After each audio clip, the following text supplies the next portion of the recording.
Dream consists of an elongated white structure 66 feet tall, weighing 500 tons, which has been cast to resemble the head and neck of a young woman with her eyes closed. The structure is coated in sparkling white Spanish dolomite as a contrast to the coal which used to be mined here.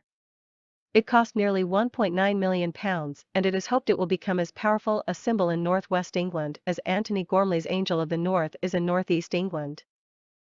Designed by world-famous, award-winning Catalan artist Jaume Plensa, standing on a plinth, and sits on the site of Sutton Manor colliery, made from brilliant white precast concrete with Spanish dolomite, the whitest marble. The plinth in the shape of a miner's tally is 17 meters in diameter, made of 36 units. The casting of Dream by Evans Concrete of Derby took a total of 60 days.